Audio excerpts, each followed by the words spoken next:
প্রিয় নাটোরবাসী, আজকে এই ভর দুপুরে জাতীয় নাগরিক পার্টির উদ্যোগে দেশ গড়তে জুলাই পদযাত্রায় আমরা এসেছি নাটোরে। প্রিয় নাটোরবাসী,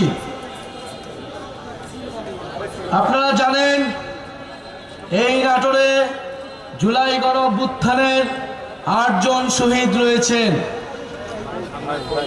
তাদের মধ্যে ৫ জন শহীদকে এই নাটোরেই মৃত্যুবরণ করতে হয়েছিল।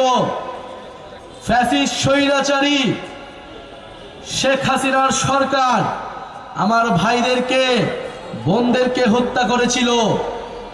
নাটোরের মানুষ গণঅভ্যুত্থানে যেভাবে লড়াই করেছিল বুক চিতিয়ে, নাটোরের ছাত্ররা, নাটোরের জনতা, নাটোরের শিক্ষক সমাজ সবাই রাজপথে নেমেছিল। সকলের ঐক্যবদ্ধ প্রচেষ্টার মাধ্যমে আমরা ফ্যাসিবাদকে হটাতে সক্ষম হয়েছিলাম। বন্ধুগণ, 2024-এর গণঅভ্যুত্থানে যেভাবে আমরা স্বৈরাচার ফ্যাসিবাদের পতন ঘটিয়েছিলাম, আমাদের এবারের লড়াই, এবারের যাত্রা দেশ গঠনের জন্য। কারণ আমরা স্পষ্টভাবেই বলেছি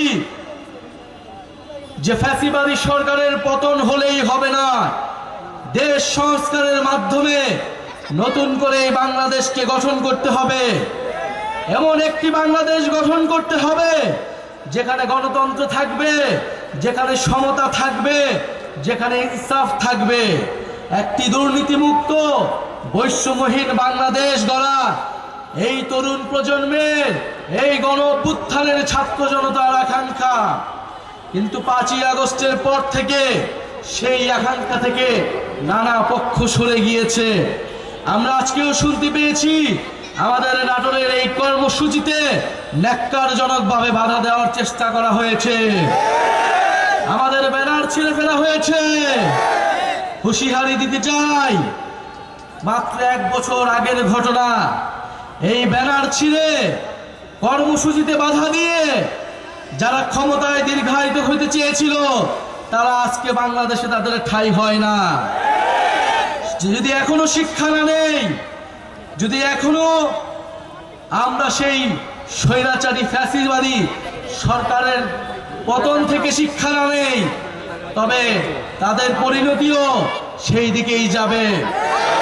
প্রিয় বন্ধুগণ, আমরা জানি নাটোরে কোনো ভালো শিক্ষা প্রতিষ্ঠান নেই, উচ্চ শিক্ষার কোনো প্রতিষ্ঠান নেই। আমাদের এখানে গ্যাসের সংকট রয়েছে। আমরা এত উন্নয়নের গল্প শুনেছি, কিন্তু আজকে নাটোরে আমরা দেখি এত ধরনের অবহেলা এবং বৈষম্য। জাতীয় নাগরিক পার্টি আপনাদেরকে কোনো মিথ্যা আশ্বাস দিতে এখানে আসেনি। জাতীয় নাগরিক পার্টি এখানে এসেছে যেই তরুণদের, যেই ছাত্র জনতার আহ্বানে আপনারা গণ অভ্যুত্থানে অংশ নিয়েছিলেন, সেই ছাত্র তরুণরা একটি নতুন রাজনৈতিক দল গঠন করেছে। সেই তরুণরা এখন দেশ গঠন করতে চায়। আপনারা সেই তরুণদেরকে সহায়তা করুন, সেই ছাত্র জনতার পাশে এসে দাঁড়ান।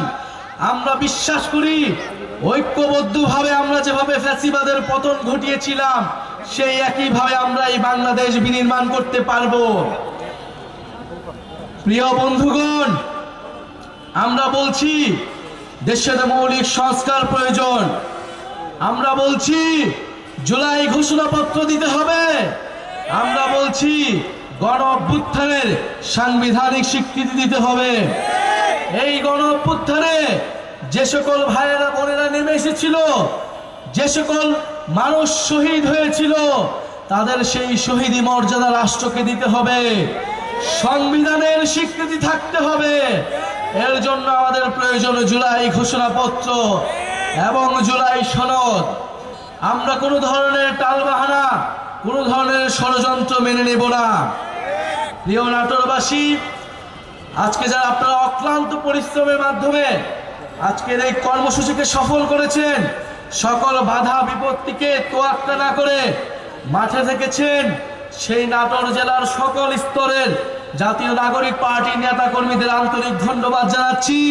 জাতীয় যুব শক্তি, শ্রমিক কুইন এবং নাটোরের যারা ছাত্র সমাজ এসেছেন তাদেরকে জাতীয় নাগরিক পার্টির পক্ষ থেকে ধন্যবাদ এবং কৃতজ্ঞতা জানাচ্ছি। আরো ধন্যবাদ জানাচ্ছি আপনারা যারা এখানে আমাদের শুনছেন, সাধারণ মানুষ যারা আমাদের এই অংশগ্রহণ করেছেন তাদেরকেও বলছি আপনারা আস্থা রাখুন। যেভাবে গণ অভ্যুত্থানে আমরা আপনাদের প্রতি কমিটেড ছিলাম, আমরা আপোষ করি নাই, ইনশাল্লাহ দেশ গঠনের এই যাত্রাতে আমরা আপোষ করব না। আপনাদের অধিকারের জন্য আমরা সব সময় রাজপথে থাকব। যারা নাটোরে দায়িত্ব নিয়েছেন তাদের প্রতি আন্তরিক ধন্যবাদ এবং কৃতজ্ঞতা যে নাটোরে একটি শক্তিশালী নেতৃত্ব হয়তো আমরা পেতে যাচ্ছি, যারা নাটোরের মানুষের পক্ষে থাকবে, চাঁদাবাজ এবং সন্ত্রাসকে এই নাটোরের মাটি থেকে চিরতরে নির্মূল করবে। প্রিয় বন্ধুগণ, আমরা দেশ গড়তে জুলাই পদযাত্রায় 64টি জেলায় যাচ্ছি, সকল মানুষের কথা শুনছি, মানুষকে আমাদের কথা শোনাচ্ছি। আমরা হয়তো আজকে খুব অল্প সময়ের জন্য আপনাদের কাছে এসেছিলাম, তাই আপনাদের কথা হয়তো আমরা সম্পূর্ণভাবে শুনতে পারিনি। যারা নাটোরের দায়িত্ব রয়েছেন তারা আপনাদের কথা শুনবেন এবং ইনশাল্লাহ আমরা ৩রা আগস্ট শহীদ মিনারে যে ইশতেহার ঘোষণা করব, সেখানে আপনার আমার সকলের অর্থনৈতিক, সামাজিক, সাংস্কৃতিক মুক্তির কথা থাকবে, নতুন বাংলাদেশ পুনর্গঠনের রূপরেখা থাকবে। আপনাদের সাথে দেখা হবে ৩রা আগস্ট শহীদ মিনারে। আসসালামু আলাইকুম।